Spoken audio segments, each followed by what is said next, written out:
तो बच्चों आज हम देखते हैं फटाक से ये मोलैलिटी क्या होता है। ठीक है, मोलैलिटी क्या होता है। तो मोलैलिटी को सबसे पहले ध्यान रखना, स्मॉल m से रिप्रेजेंट करते हैं और इसकी डिफाइन क्या हो जाएगी।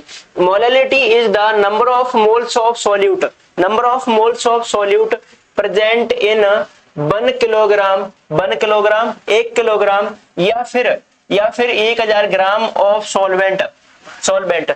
ठीक है, मतलब कि हमारा मोलैलिटी क्या होगा बच्चों कि 1000 ग्राम ऑफ सॉल्वेंट में कितने सॉल्यूट के मोल्स प्रेजेंट हैं उसे हम मोलैलिटी कहेंगे। चलो formula, molality equal two moles of solute, moles of solute upon में हमारा क्या आ जाएगा बच्चों, mass of solvent in KG.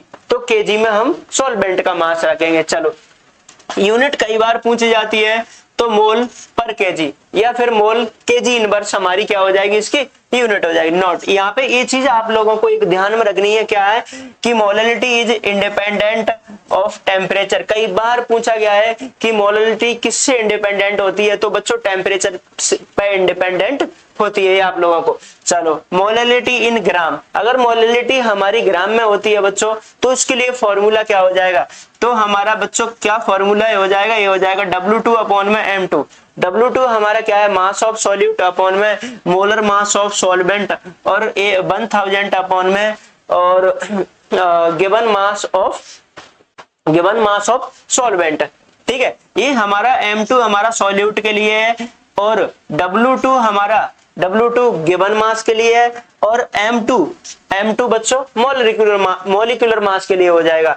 इधर W1 हमारा सॉल्वेंट के लिए हो जाएगा जो कि गिवन मास ऑफ सॉल्वेंट। अगर यहाँ पे M1 दिया होता तो बच्चों हमारा क्या होता, मॉलिक्यूलर मास ऑफ सॉल्वेंट। ठीक है, ये आप लोगों को अच्छे से ध्यान रखनी है। ठीक है, चलो यहाँ पे भी हमारा दिया है W2 given amount of solute और M2 molecular mass of solute. ठीक है, W1 given amount of solvent. यहाँ पे ये हमारा मोलैलिटी के बारे में इतना खत्म होता है। अब हम देखते हैं कि इस पे क्वेश्चन किस तरीके से बनेंगे हमारे। देखो इधर, तो बच्चों यहाँ पे क्या हो जाएगा, क्वेश्चन नंबर हमारा ए है मतलब 20 gram of C2H4O2 is added in water to form solution of 100 gram, find the molality. ठीक है, मतलब कि 20 ग्राम हम कोई C2H4O2 ऐड कर रहे हैं बच्चों, तो उसमें हमारा क्या है, वाटर मतलब added to in water to form. तो बच्चों हमारा सॉल्यूशन कितना 100 ग्राम फॉर्म होता है। फाइंड द मोलैलिटी, इसके लिए हमें मोलैलिटी फाइंड करनी है। चलो अब देख लो, गिवन सॉल्यूट हमें गिवन है 20 ग्राम है, मॉलिक्यूलर मास ऑफ सॉल्यूट जो हमारा बच्चों 60 ग्राम है। 60 ग्राम कैसे, एक कार्बन का हमारा कितना हो जाएगा बच्चों, एक कार्बन का हमारा कितना होता है, मतलब कार्बन 6 नंबर पे आता है, तो एक कार्बन का हमारा 12 हो जाएगा। तो 12 + 12 और बच्चों 4 + 4 और हमारा कितना हो जाएगा प्लस 32।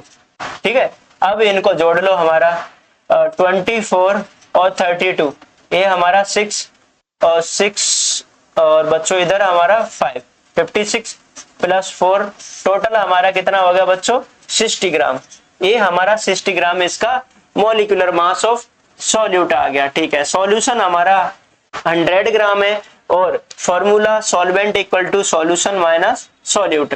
तो बच्चों हमारा क्या हो जाएगा कि सॉल्यूशन जो हमारा दिया है वो 100 ग्राम दिया है, तो 20 ग्राम हमारा क्या है, 20 ग्राम हमारा सॉल्यूट है। ठीक है, चलो तो सॉल्वेंट हमारा कितना हो जाएगा 80 ग्राम। अब हम फॉर्मूला लगाते हैं कि M = W2 अपॉन में M2 और 1000 अपॉन में W1। अब ये सारी की सारी वैल्यू हम यहाँ पे रख लेते हैं बच्चों कि जो W2 हमारे पास कितना है 20, M2 हमारे पास 60 है और इधर हमारे पास बच्चों 1000 अपॉन में 80। जब हम इनको सॉल्व करेंगे तो 25 अपॉन में 6। जब हमारा इसका आंसर आएगा बच्चों फाइनल, तो मोलैलिटी इसकी आ जाएगी 4.1 मोल पर केजी या मोल केजी इनवर्स, ये हमारी मोलैलिटी। तो मोलैलिटी हम इस तरीके से निकालेंगे बच्चों। बाद बाकी अगर आपको पूरी वीडियो चाहिए तो बच्चों एक बार कमेंट बॉक्स में जरूर कमेंट करके बता देना, बाकी चैनल की प्लेलिस्ट में आपको पूरी वीडियो भी मिलेगी। ठीक है, चलो अब हम अगला टॉपिक एक छोटा सा शॉर्ट में फिर देखते हैं।